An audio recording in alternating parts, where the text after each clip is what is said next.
Do you have any social responsibility? That is the topic of today's discussion. And the answer simply is no. You don't have any social responsibility. Podcast over. Bye-bye. That doesn't mean... Welcome to the Scottish Liberty Podcast, episode 116. Do you have... we're going to do a in-depth exploration of the philosophical and psychosocial elements, the configurations, the thought, past, present, current, around the concept of social responsibility. Wow, I'm building up a lot of pressure on myself here.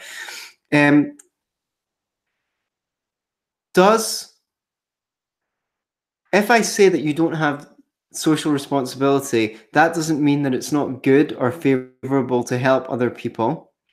In fact, as we're going to discuss, it might be a psychological necessity. It might be good for yourself, for your own self-esteem, for your well-being, to help other people, but not out of responsibility. And I'm going to explain why. And that's confusing because, well, maybe if you don't take responsibility, some people will be, if you're not willing to take responsibility for other people's stuff, they might get angry at you. So I want to start with a quote that I found in a talk from Osho, the Indian guru. Someone, it was interesting because spirituality, I find a lot of people who are spiritual, that have very strong views on what the role of people in society are, that we're here to serve, or that they might not necessarily have a free market view of the world. They probably find themselves on the left of the political spectrum. But he was asked if people had a social responsibility, and he said no. And he said, and I recommend checking this video out. He said, society has destroyed people in the first place, and then it starts talking about social responsibility. Each child is being destroyed by the society, distracted from his nature, distracted from what he's going to be, what existence is meant him to be. First, the society distracts him, disturbs him, and then when he's disturbed, then these great public servants start coming and saying the society has responsibility. This is a very cunning game. First make a man sick, and then run to fulfill your responsibility, service, duty, humanity, compassion, and bring medicine. Interesting.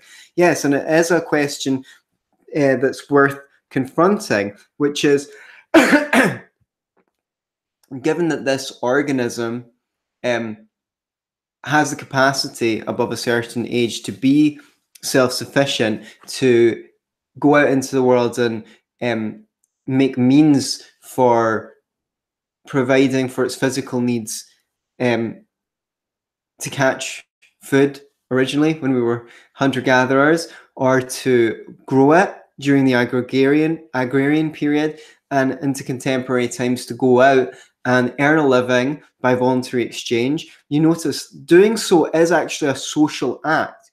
To earn a living on a free market is a social act. You go out and you cultivate a skill, and you sell that skill to someone who is willing to pay for it. They gain something out of that, and you gain something in return. Now, Osho sounds like a cross between Ayn Rand and Milton Friedman in that, because she says that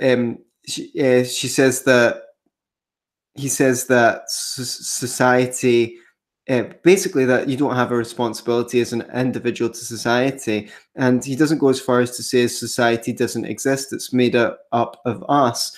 But there is the individualist tendency in the quote.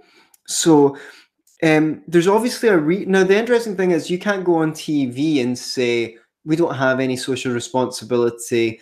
If there's people starving in Africa, it's not my fault that they're starving. It's got nothing to do with me. I just want to take care of my life and my family and my friends. That's a politically incorrect position, right? It's not acceptable to say that. And it's going to be interesting to explore, why is it unacceptable to say that when, you know, we can go back to David Hume, you can't derive an ought from an is. Just because there are starving people in the world, what about that makes it your responsibility to sacrifice your life, or your time, or your energy, or your money, or anything to help them, particularly if you didn't create the fact that they're starving? Now, that's just basic David Hume's fork. You know, you can't derive from an ought from an is. I'm not saying you shouldn't help those people. You know, I'm just saying what gives someone the right to say that you have to, right? That's the relevant question. And one of Ayn Rand's essay, she said, never mind about whether you should give a homeless person a dime. The question is whether you have a right to your own life if you decide not to. I'm paraphrasing, of course, but that's more or less what she's saying. Are you obliged to? Are you your brother's keeper? Now, is there a time when you were allowed to say that on the television? Like, well, you know, I said that it's not your fault that they're starving. Obviously, there's left-wingers who are of the opinion that the only reason that people are poor in third world countries is because of Western imperialism, colonialism. You know, we're looting their resources and things like that. And if you download my book, Universal Basic Income, For and Against, I have a section on free trade where I talk about some of the ways that Western policies have been disadvantageous to third world countries, but I don't think you can say that it has been, on the whole, altogether disadvantageous, especially since they want, you know, they want all the stuff that was invented in Western countries to bring them higher standards of living. I don't believe that colonialism was a moral thing, feature of the past. But some people have pointed out that if you look at the countries that are more colonized, or were more colonized in the past, they actually seem to be better off in Africa than the countries that were less colonized. There's no counterfactual. What I say is, you know, if we trade, there has been a history of Western countries not allowing third world countries to export manufacturing goods to us. Meanwhile, we sell them our manufactured goods while importing their raw materials, their resources. And some of those resources, those people didn't know what to do with at the time. You know, they didn't have an Iron Age or something like that, so they didn't know how to make use of some of the resources. But still, it's a pretty shoddy game. But I fear I digress. What I would say is, on that point, the idea, if anything, it's a lack of free markets that are perpetuating starvation and poverty to the extent that it is being perpetuated. I mean, 2015 was the first year in all of history where less than 10% of the world's population was considered in poverty. So things are going in the right direction. On the point of social responsibility, obviously we know the left strongly believe that you have a social responsibility to pay taxes. You should pay into the welfare state. It's your duty. Whether they'd say you should live your life for society. I mean, I basically heard Russell Brand say something like that. But whether that's, whether if you could go to them and say, do you think someone should be able to choose their own job? Or do you think they should have the job that they're best suited to, allocated to them? You know, do you think most leftists, there are some people who believe that, but most leftists have an individual streak, where the individualist streak, where they still say you should be able to choose your profession. The government should support you with money in choosing that profession. For education, you should be able to choose your own partner. You should be able to choose your own friends. You shouldn't be. So most people have an individualist streak. The question is how we widen that streak.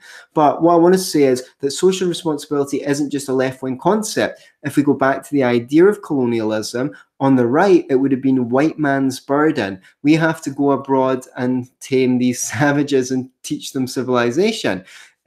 Similarly, on the right, the neocons wanted to spread democracy, or at least they said they did. If we take them on face value, they wanted to make the world safe for democracy. So let's go to the Middle East, and that's about social responsibility. When you hear right-wingers say things like, get a job, you beatnik, hippie, these old cliches, that's about social responsibility. You're obliged to get a job, not because it's good for you, but that's what you should do. Does that mean you wouldn't need to get a job in a libertarian society? Well, I don't know. You can go and join a Buddhist monastery, I guess. The cost of living will be far lower in a libertarian society because, as I explain in Universal Basic Income for and against, the price of housing, less taxes, free trade, all of these things will no Federal Reserve, no central bank to inflate the currency, no regulations apart from don't hurt anyone, don't frame the stuff. So the cost of running a business will be cheaper. So products will be cheaper. There'll be more jobs. So if you don't want to work that much, you could probably get by only working the minimum amount for cash in hand in a libertarian society and just work when you need to. As long as you're willing to live without the luxuries that most of us have become accustomed to. That would be very hard to do in this society, if not for the welfare state paying people to do nothing. So you'll even hear right-wingers on the internet now, say, do your duty for get married and have kids, do your duty for Western civilization now, right? So that's social responsibility. And they worship the military as well, very much on the right, on the alt-right. I've had contacts who are, strangely pro-military for people who claim to be against the foreign interventions. They see military people as very honorable. And it's weird because, take away the lens of statism to look through. And I know that the alt-right only pretended to have a libertarian streak, so that they could court libertarians to vote for Trump. But if you take away the eyeglasses of statism, right, and you take a person who's paid at gunpoint for money confiscated from someone else to go to someone else's country, usually a poor country, and kill and shoot at people, right? What do you call that? That's a hitman, at best, and they don't think hitmen are honorable. So it's a weird, and this is triggering to some people. What I'm saying here, this is one of the things where even still, it's more controversial than some of the things that left wingers can't hear to talk badly of the military. So it's only through the status paradigm that a military man in the current day becomes a hero. But obviously we've evolved from tribal cultures, hence the idea of social responsibility, from hunter-gatherers. And what I want to say about that, the adulation of the military on the right, is it's got biological root to it, okay? So it's not necessarily rational. They're big lovers of patriotism and nationalism. These things aren't rational, because if I take you to you wouldn't be able to see the border between your state and the neighboring state from space. This is not to say that we shouldn't have border controls, right? I know that's a hot libertarian argument at the moment. That point is secondary. The point is you can't see the border from space. So you get captured abroad, and someone says, I'm going to take you in a Jeep so that you can look at your country one last time before we take you to prison, right? And they drive you up in the Jeep, and you see your country, the fair hills of your country, and you weep. And then you get driven back to the prison camp, and they go, we actually hadn't gone far enough that you could see your country over the hills, right? It's not based on reason, the faculty to reason. It's not empirically. A country doesn't exist empirically in the world. It's intersubjective. It's psychosocial. in psychosocial terms. It's intersubjective. It's based on consensus, right? But what I'm saying is patriotism, while not strictly rational, has a logic to it. It's pre-rational. It's because from where our ancestry came from, we lived in a culture where that in-group preference is extraordinarily important, and it's like we should respect that, is what I'm saying. So I'm not, which is what a lot of people, libertarians and leftists, don't say. They're not saying, they're saying, oh, you're parochial, you're so sad, oh, you're so irrational, ha ha ha. Sports is war training, which is true. One of the reasons why they get all these sports stars together, and it's your team versus their team, at least traditionally going back decades, is to get you into the in-group preference. Your nation, you support your nation's football team or whatever it is, right? That's preparing you for war. Okay, but what I'm saying is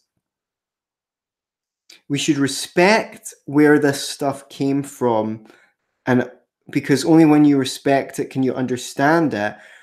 That doesn't mean that we shouldn't have a view to transcending it, because, right, once you come here as a human being, your biology is no longer the central driving force of your life. I mean, and to the degree that you're not in fight or flight mode, at least, which I'm guessing, given the kind of childhoods we have in this society, a lot of us are to a degree. When you're starving, right, you're more driven by your biology. When you need to go to the loo, when you're too horny, when you're whatever, you might make a stupid decision. Okay, but you have an intelligence that is able to create discernment, and your rational faculty is what makes you uniquely human. I hope you guys are enjoying me thinking on the spot here. I know I was a little bit wooden at the start, but I think I've got into it. And I think that I'd like to know what your opinions are on these kinds of shows, because I want to do more of the kind of psychosocial stuff. And I'm actually going to be doing a show for The Rational Rise, another YouTube channel, just 10 minutes a week. And these are kind of the topics I want to cover. So I'd love to get your feedback on this, because as a libertarian, there's tons of shows now. There's tons of libertarian shows now. And I think it's really important for myself as an intellectual to carve out a niche. So I'm kind of glad that you guys are coming on this journey with me of exploring my own ideas and going into new places that other people might not necessarily be talking about. So it would be great to get your feedback, even you guys who listen on SoundCloud. Come on to YouTube and leave a comment to let me know about what you think about shows like these. I like the Psychology of Statism one, for example.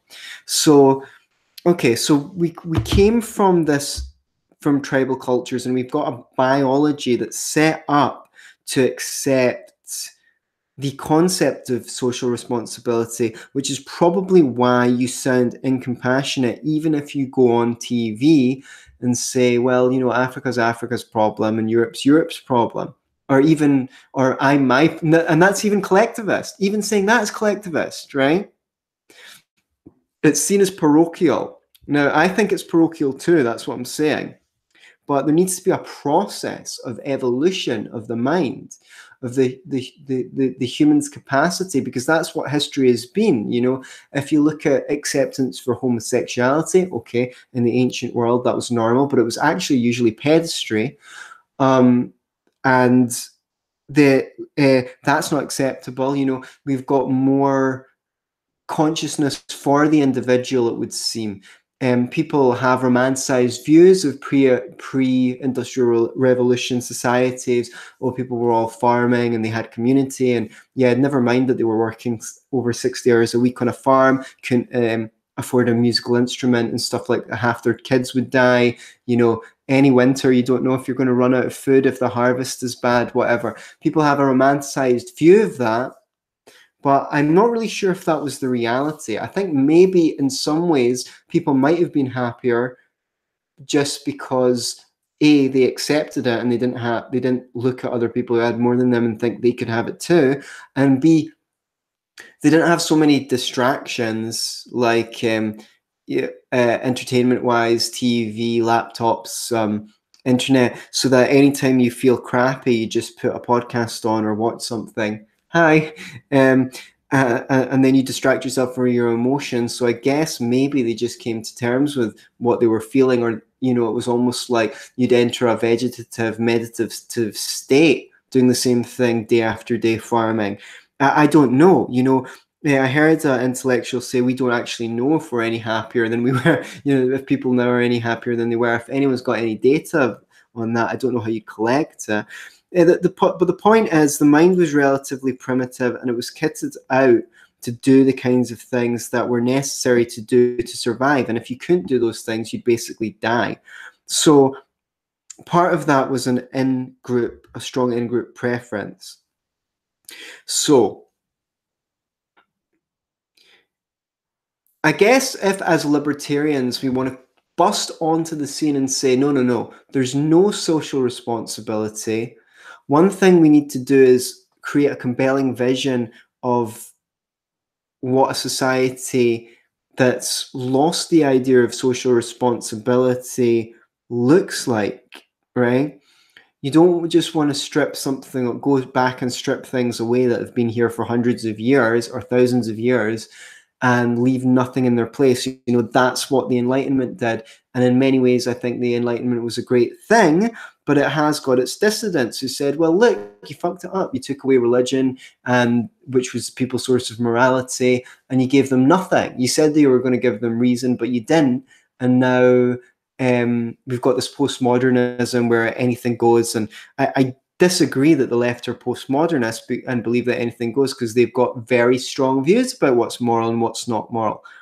But I mean, so we could go down the rabbit hole. Again, I'm thinking on my feet, moving from topic to topic. I do want to create a compelling. I'm going to talk about why I think social responsibility is a bad concept, and I'm also going to talk about what the alternative to social responsibility is and why it's a good concept. But first, let me restate the philosophical factual grounds for believing that you don't have social responsibility, and that's simply you can't create an ought from an is. And someone will come back and say, well, how do you justify the non-aggression principle? And that's another big conversation that we could have. I need to know if you guys want me to talk about it. I think the best argument for the non-aggression principle is basically that all other moral theories are self-contradictory, and they are unlivable. Like utilitarianism, it's impossible to dedicate your life to the greatest good for the greatest number. I mean, I could do a whole show on that if you want. You need to tell me.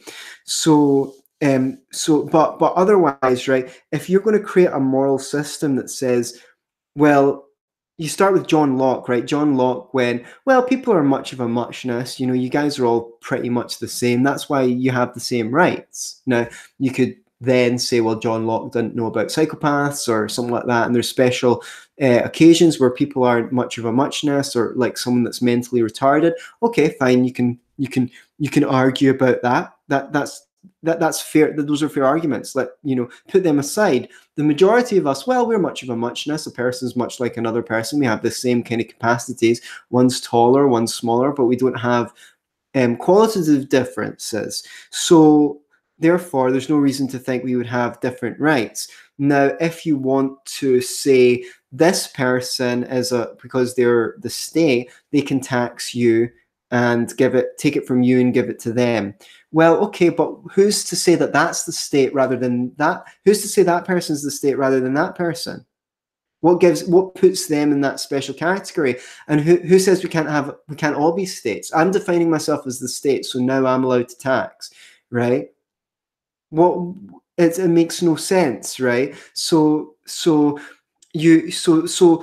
it's more of an argument for consistency, because if you want to say, oh well, the non-aggression principle's BS, right?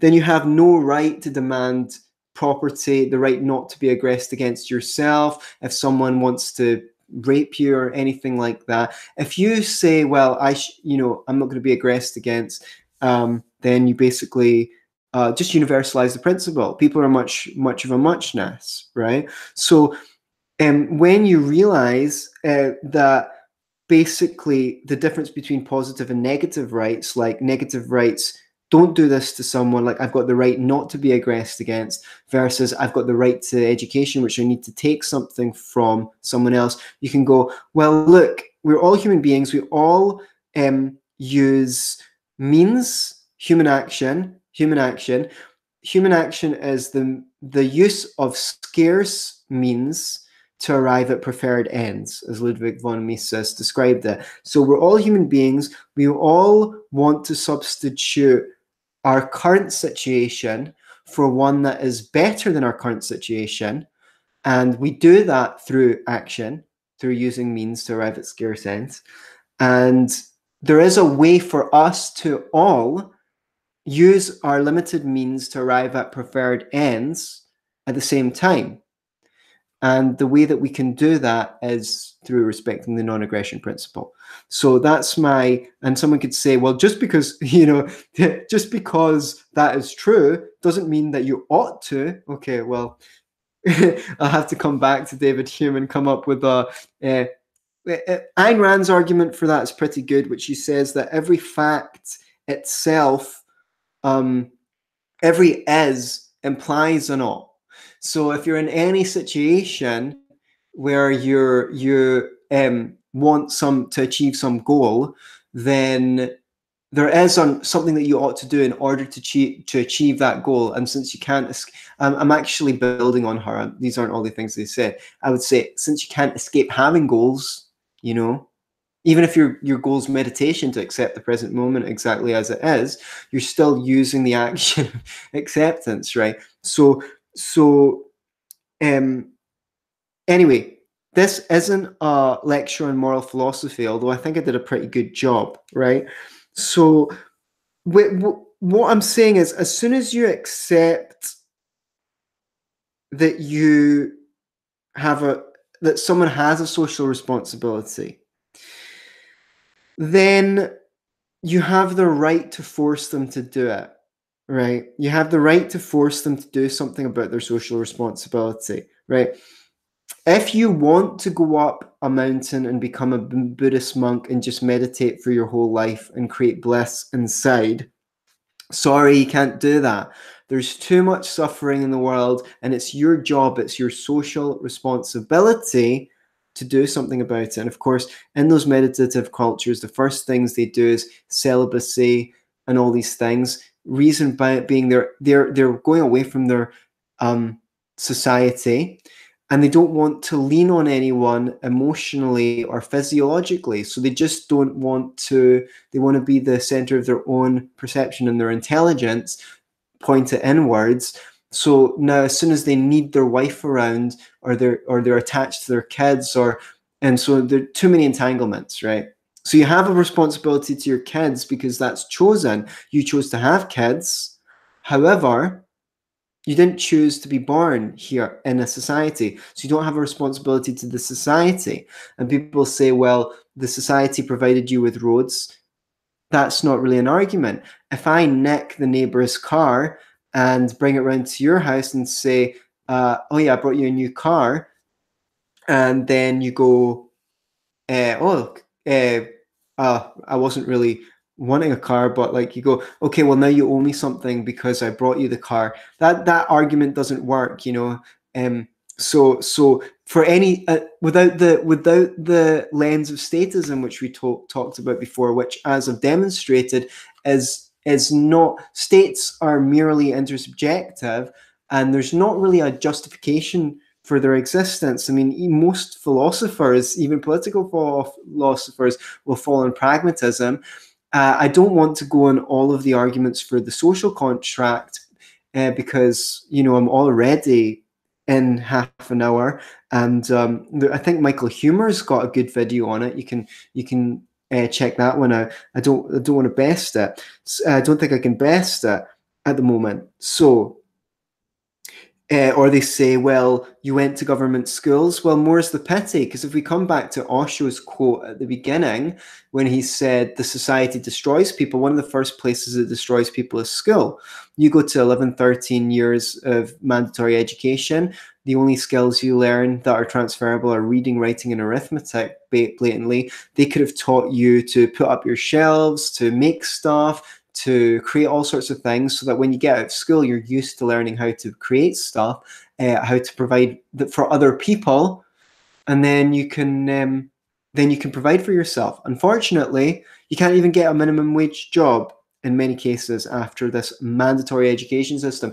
Plus, you've gone through 11 to 13 years of being told what to do all the time, so you've lost touch with your innate sense of what you want to do and your enthusiasm. Maybe you've had bad learning experiences which have put you off. My dad told me that once he was in what you call shop class in the United States, and he cut a table. He used the machine to cut some wood in the wrong way, and it was rounded at the end, and the teacher gave him a strap for it, beat him for it, and he told me he thinks that's maybe why he's never really been handy or done stuff like that afterwards. Right now, they don't do that by beating you, but they just use their words and emotional manipulation and punishments and make you feel guilty if you don't enjoy the class. Try that anywhere else.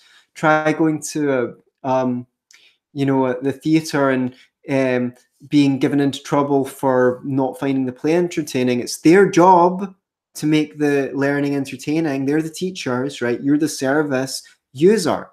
But that's why the government needs to take it over, because, you know, if it was private, if it was all done through voluntary interactions, whether they were private schools or charities or community cooperatives or things like that, then they'd have to consider the user.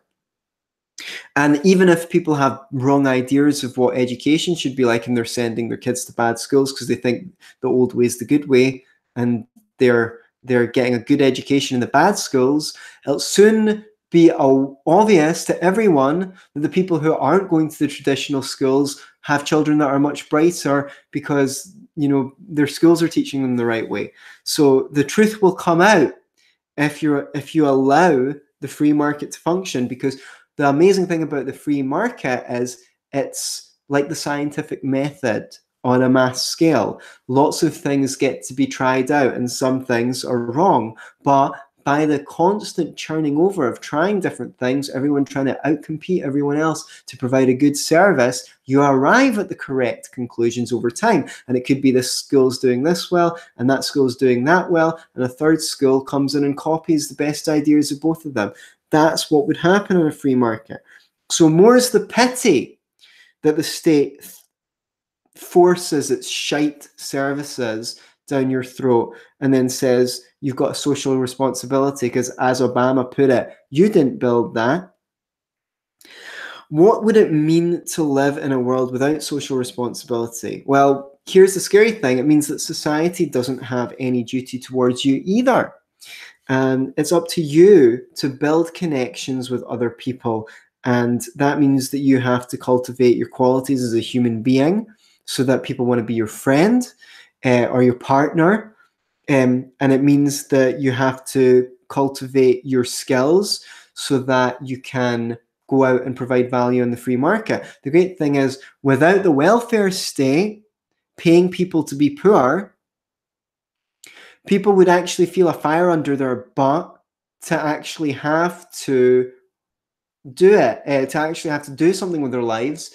And because a lot of people are psychologically damaged from their childhoods or whatever and have problems with doing that, there would be all sorts of organizations with really great mental health workers. Some of them would be charities, some of them would be voluntary, some of them would just, would be started on the premise of, you come here, we'll help sort you out, and then when you are working, you'll get to pay back your debt to us because we trained you out of whatever bad, and I don't know what they'd use. It would be the psychology of the future, whether it would be using NLP, hypnosis. I know a bunch of things that are meant to help.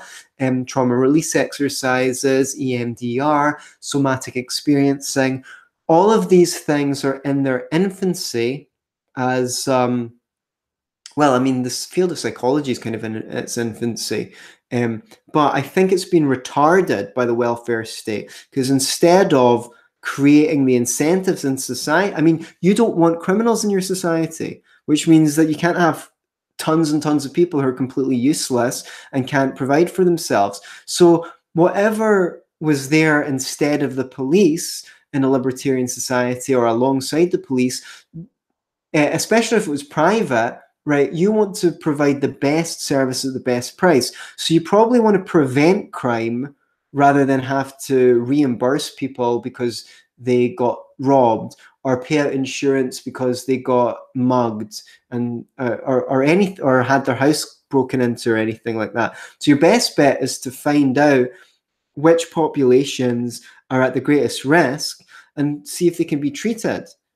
And also, the thing that people don't understand is, like, there's this perception, especially on the left, which is that capitalists need poor people so that they can exploit them. But the truth is, as a capitalist, or people with low skills, I can make more money from an employee that's extraordinarily talented and well-trained than I can from one that doesn't have any skills. I actually have an incentive to go to a poor area and find the least skilled people because they're desperate for an out, and train, and they'll work long hours or whatever, like, and train them up, right? So actually, but no, I can't, because there's a minimum wage law. So I can't prefer to take, oh, well, he's poor, but he wants not to be poor. I can pay him less. He doesn't have overheads. He doesn't have a mortgage. He doesn't have an expensive house. Geez Louise, he's sleeping in his friend's spare room, so he doesn't have to pay much rent. Okay, well, that means he'll accept a lower wage and he'll get on the job training. And then once he's trained up, he can go and find another job, or I'll have to pay him more, because if I don't, he'll find another job. Or I say, or I just go, well, I'm a social enterprise. This is what I specialize in. I specialize in taking poor people without skills because I can pay them the least and training them up. Right. It's in my interest to have highly trained staff. The only institution that needs the poor is the state, because the state justifies its existence on the existence of the poor. The main thing that people will ask you, well, how will poor people get healthcare? How will poor people get education? Back to social responsibility. You've got a responsibility to provide poor people with healthcare and education. That's what the implication is when someone says. So it's scary, because society without social responsibility means a voluntary society where you have to be able to turn up in the free market and provide value. You can go somewhere and volunteer, and they'll put you up, maybe, I don't know, like, say you're a woman, you can go and volunteer in the women's shelter for battered women, and they'll maybe give you a room, or there'll be lots of organizations that people can volunteer in if they're down on their luck, where they can learn skills. But so it's not as scary as people think it is. And these things don't exist because of the welfare state, I would argue. Because people want to help other people. It's natural. Empathy is one of the drivers of the idea that we have social responsibility, but they turn it into something ugly, which is something that I'm going to get to. People might fear the chaos of it all. I mean, people usually do. If the state was making ball bearings, statists would say, well, without the government, you can't get steering wheels. There would be no steering wheels without the government, because as soon as the government does something, they do it one way, and people lose all imagination of how it would be without the government doing it. You see, this is the trick. So people can't imagine a society with a free education system, even though it would be much, much better than what is. They go, oh, well, what about the religious kids sending their kids to, like, I don't know, some school where they don't teach evolution, and, they'll fall through the cracks. Okay, that's a legitimate concern. Some people will fall through the cracks in the short term while the education system optimizes, but not as nearly as many as are falling through the cracks through this education system. It's not a hope. The thing is, if you come from the perspective that we talked about earlier, that some people are rich because other people are poor, rather than the perspective which is poverty is the natural state of man and it's wealth that has to be explained, then you're liable to think this. You're liable to think rich people are rich because poor people are poor. Okay, a lot of rich people exploit the state to get rich. We all know that. On a free market, that's not possible. On a free market, you have to provide products and services that other people actually want to buy in order to become rich. Or you manage stocks. But the thing is with managing stocks to get rich is you need to have a good guess of which companies are worth investing in and which aren't. And if you're good at guessing that, the reason why those companies are successful is because they're creating stuff that people actually want, which means that you're actually providing a service, right? Another podcast again. But the important thing to come to is Adam Smith. It's not through the altruism of the baker that we get bread, right? The quote is from The Wealth of Nations. You've probably all heard it before. It's not from the benevolence of the butcher, the brewer, or the baker that we expect our dinner, but from their regard to their own interest, right? So the important thing about this insight from Adam Smith is this is an original idea, and it's not to say that Adam Smith was the first person to have this idea, but he was the first person to popularize it. And this is the idea that human interactions, free of force, we'll come back to the NAP, are harmonious.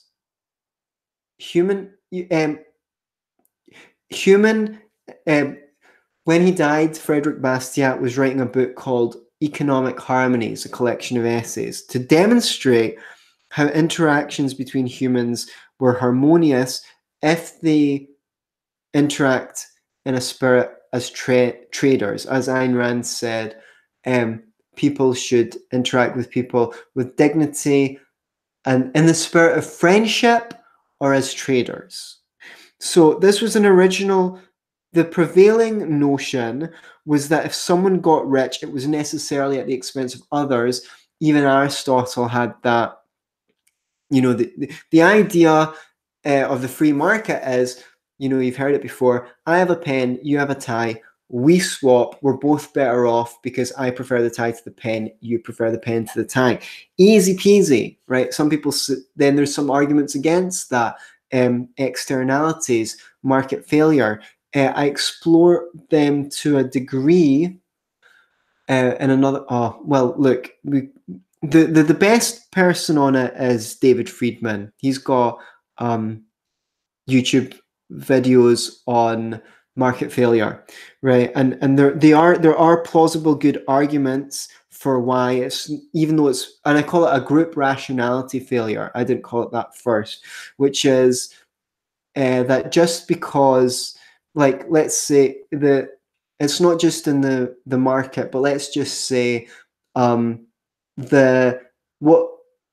if we are in a battle hundreds of years ago and we're all holding up our spears and there's a charge coming, right? The rational thing for any single one of us to do is to run the fuck away. But the thing is, if we all run away, then we'll just get outrun by the people who are charging us and they'll slaughter all of us. So the best thing we should do together is to all hold up our spears. But what if we get spooked and run? Okay, so that would be a group rationality failure. And the argument against the tie for the pen argument, the plausible argument, is that sometimes what's rational for the individual and it might benefit those two individuals is not good for the group. And David Friedman, son of Milton Friedman, has great presentations explaining that that might be true, but it's even worse if you let the government get involved.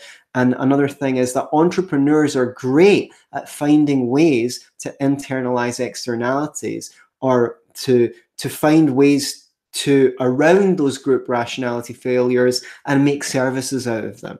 Okay, so that's the short answer, which wasn't that short. So the original idea that in a world where the prevailing notion, and in many cases still is, that if you're rich at someone's expense, right? People need to understand that everyone needs to bring value, and if you don't bring value, you ask for charity. And in order to do that, you need to bring gratitude. You can't just go, I'm entitled to it because I'm a member of society. You know, you're a member, well, you're a member of society, mate. Like, why do I have to pay for the like? I quite like the libraries, but why am I forced to pay for the library? Well, you're a member of society, mate. Right? Okay. Well, tell the Jews in Nazi Germany. Why do I need to go? Why is it wrong? Why was it wrong for them to have to go to the Nazi concentration camp? I mean, they were part of the society, so the society says they need to go to the concentration camp. Therefore, it's moral. No, that doesn't work. Okay, so I want to go back to OSHO, because this was, I thought I was going to be making this point early on in the podcast, but here we go. You know, I'm just trying to throw as much good stuff at you as possible. And I hope you will discuss this podcast with me, because come onto YouTube and tell me what you think, because I'm going out on a limb here. This is risky. You know, this is my unprocessed material. Osho said, duty is a 4-letter dirty word. And I agree. It's a dirty word, right? And he said, I'm reminded of a small anecdote.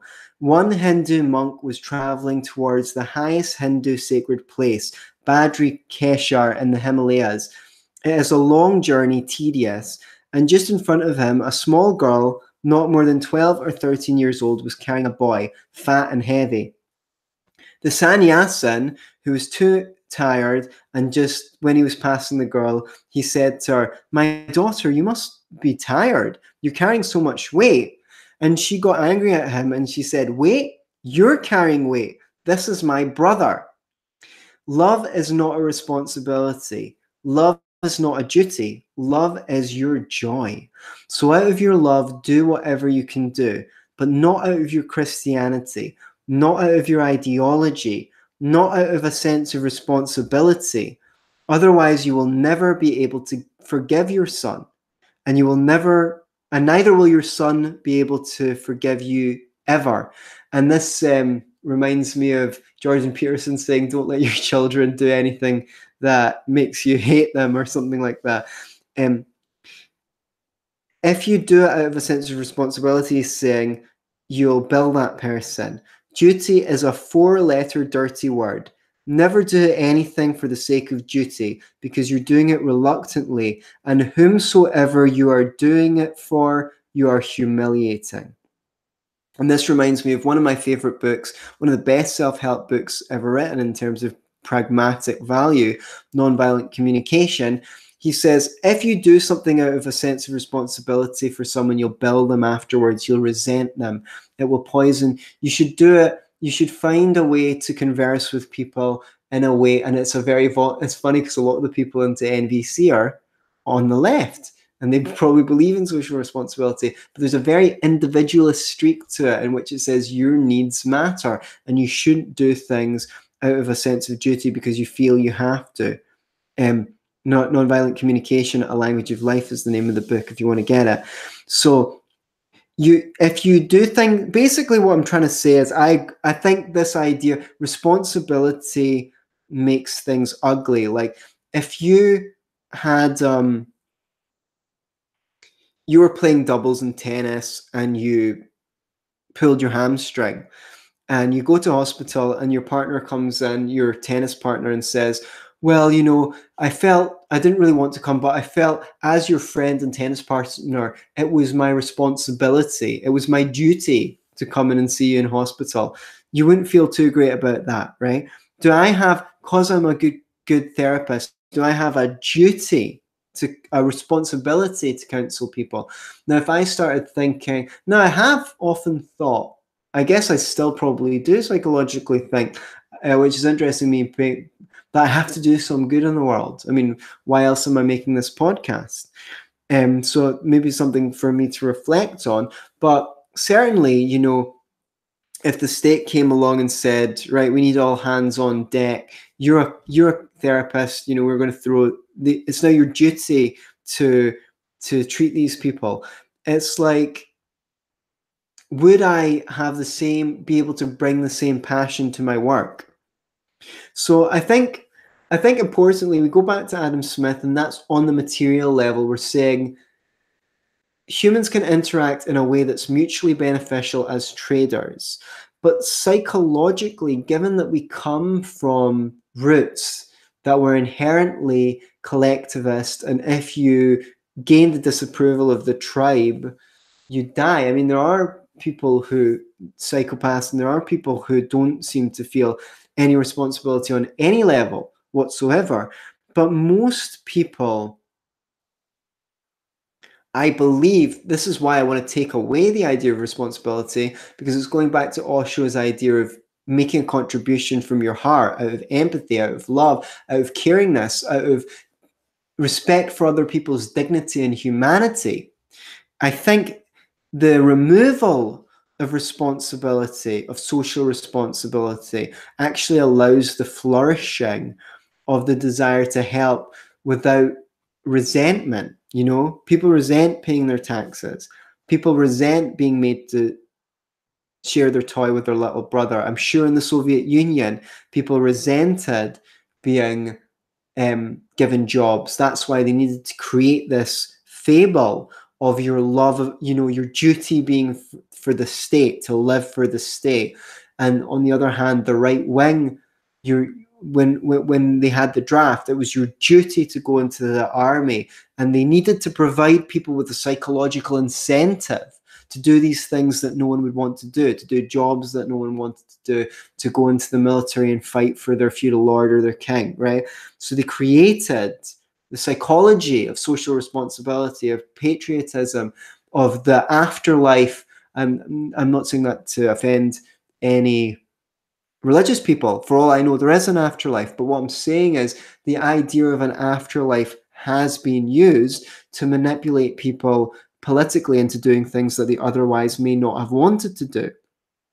So we all have psychological needs, spiritual needs, which are, you know, relating to our consciousness, and we have social needs, which are ones that only other people can meet. And you might remember Maslow's hierarchy of needs, where he says, you know, you need to meet your physiological needs for food, air, etc., going to the loo, then you need to meet your needs for security. You need to feel safe.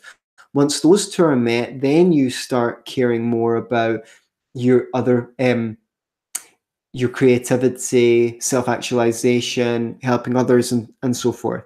So I think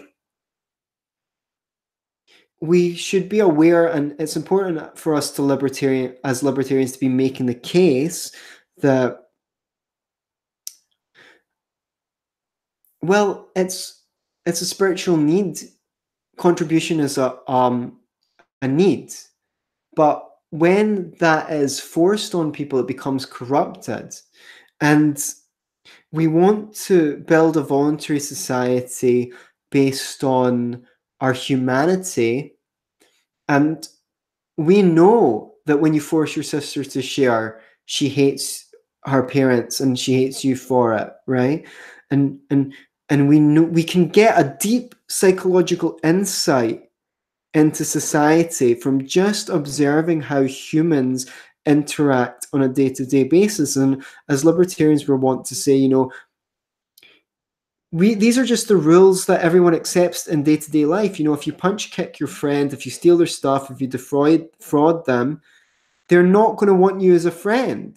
If you rape your partner, they're not going to want to love you, right? So we say, see if that is true on the individual level. What makes you think that doing it on the social level is not going to be damaging in the same way? And it is, because in the middle of America, you've got one culture, the red state culture, which is extremely religious, doesn't want abortion, doesn't want gay marriage, and is maybe not very libertarian in many ways.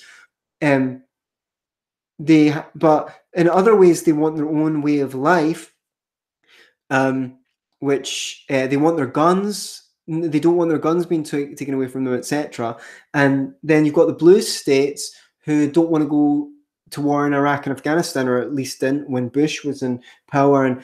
And there's also you know the divide between the two cultures, right? And each of those two cultures is trying to ram its way of life down the other culture's throat, and it's created the virulent hatred we have seen under the Trump presidency, which is just a bigger version of the virulent hatred between the two sides of what we saw under Bush, and to a lesser degree maybe Obama. It was just because maybe conservatives are less vocal in their hatred of liberals. Well, at least it sounds like this here in Scotland. I don't know the reality of that in the USA. Now, I know there were Republicans who hated the hell out of Obama, but you didn't see these same mass movements, right? So we like to say, look, and I think we should say more, look at the individual level, gain insight into what it is to be a human and create a society. Take the individual as your model and start there.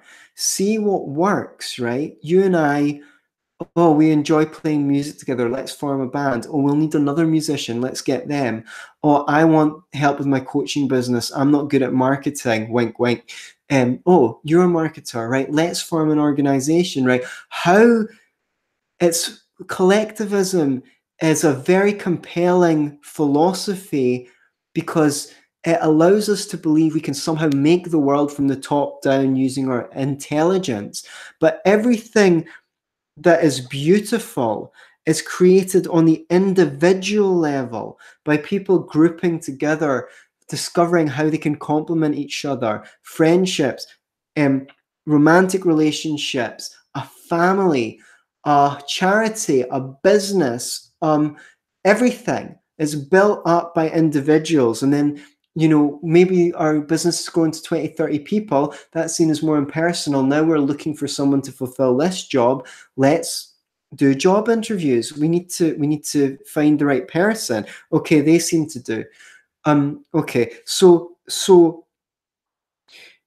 the removal of social responsibility as a pressure, as a concept, makes way for the organic creation of society through mutual benefit and mutual exchange, and taking care of the needy is not done out of responsibility, but there's lots of incentives to do so because it's I've already talked about them, and also out of empathy and kindness, because we value the dignity of human beings, but we're not being forced to do it. We want to choose between charities or organizations who seem to be doing great work already, who've demonstrated that they can do a great job of helping those people, and we can choose between them and donate money to the ones that are doing the best job, so that the resources don't get wasted. They go as far as possible.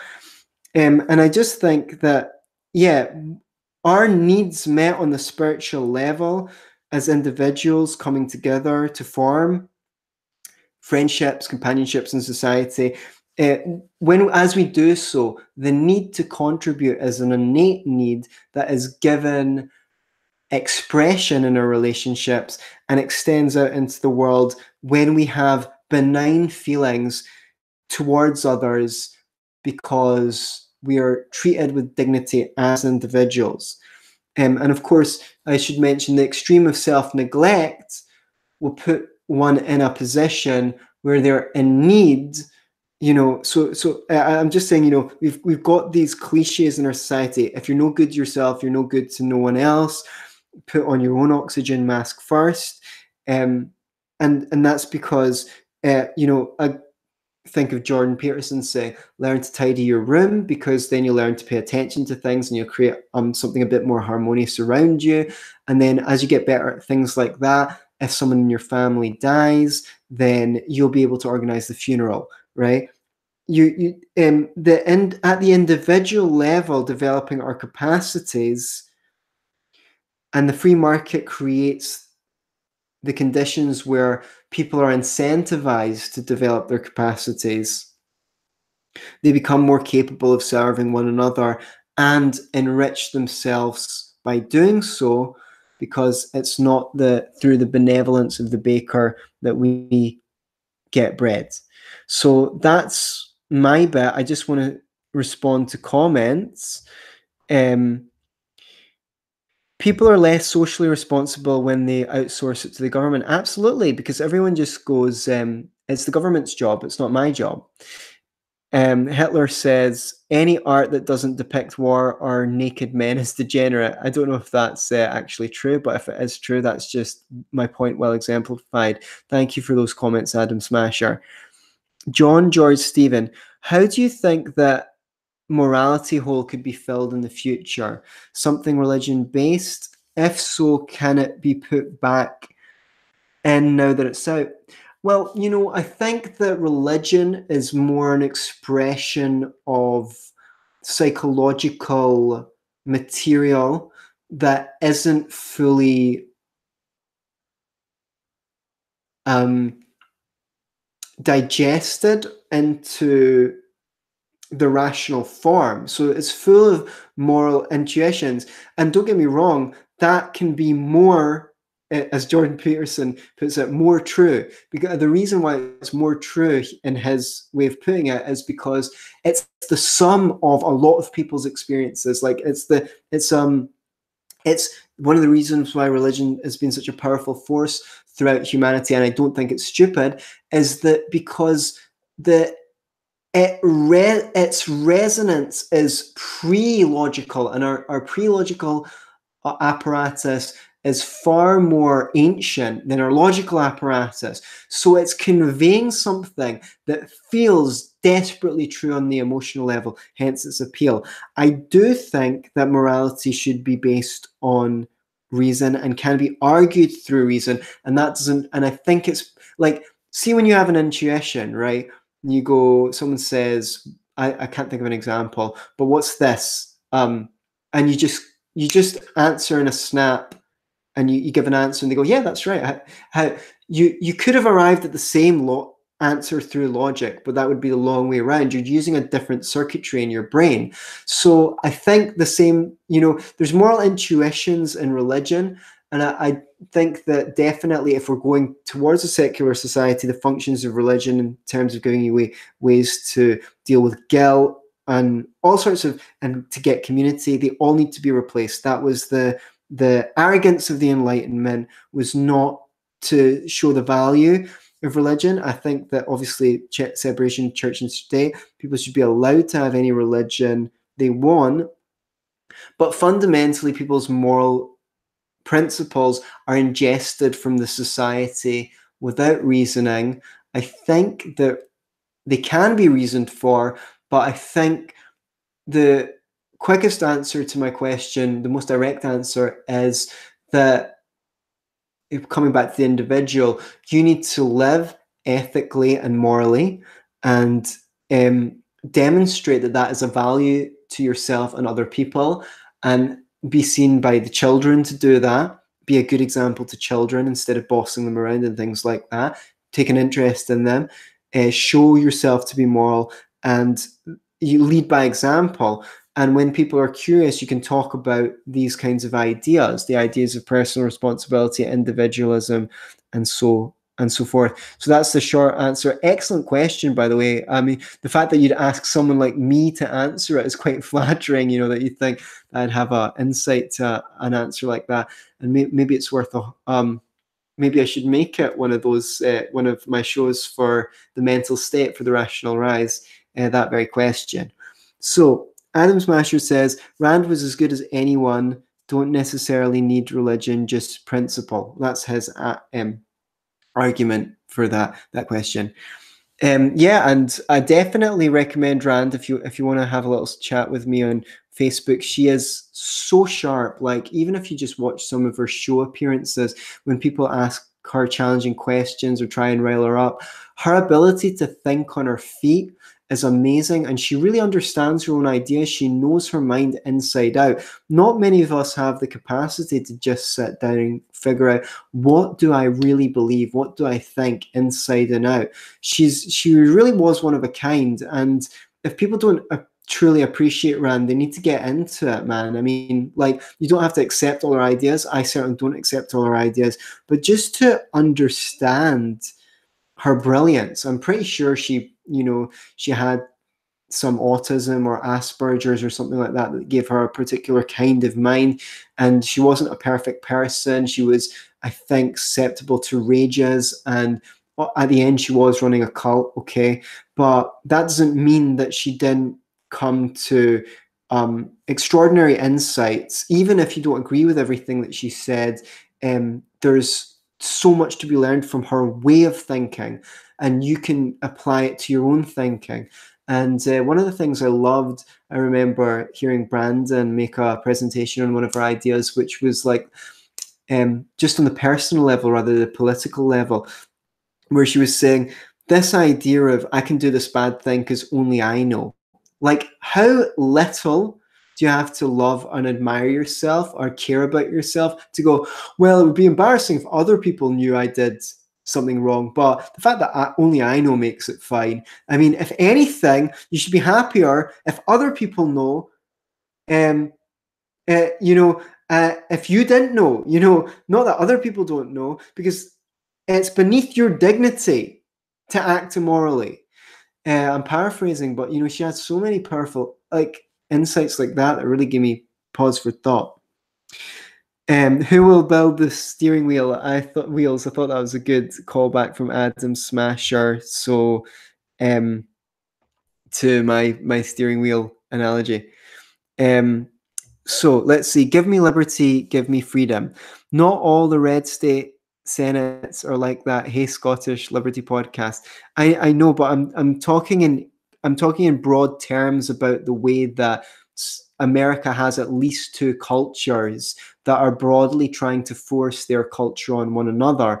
And the not everyone is like that is really a silly argument, because whenever you talk about things in broad strokes, people are going to go, not everyone is like that, but I know, but I'm talking in broad strokes, right? What is your thoughts? Well, I know that there are people who follow the Austrian School of Economics and the Chicago School of Economics. I feel like I fall between those two schools. Well, I'm largely speaking in Austrian, as you might have guessed from my quoting Mises early in the podcast. However, there are insights to be gained from the Chicago School as well. And I think that the empirical approach to economics, while not the correct one, like rather than the a priorism, the rational form, which is inherent in the Austrian school, still has value, even though it's foundationally wrong. It's still going to be good to be able to generate data to prove hypotheses, to prove what Austrian economics exists to the extent we can, not to prove, but to exemplify, to demonstrate it. So we can go to the studies and say, well, look, Austrian economics predicts slower job growth if you increase the minimum wage. And right enough, slower job growth did occur. Now, the problem with that is Austrian economics says only slower job growth than there would have been otherwise. For all we know, a bunch of other things can happen in the economy to make conditions where job growth would go faster. But and that's another podcast. So let me know what your thoughts are on social responsibility. Let me know what your thoughts are on these psychosocial, political podcasts where I'm kind of mixing psychology and anthropology and sociology and economics with politics. Could this be my niche? Is this something that I should be going into exploring more? Please come on YouTube and comment to let me know. Thanks for hanging out for 70 minutes. I wanted to finish at 60, but I took 10 minutes of questions. Thank you.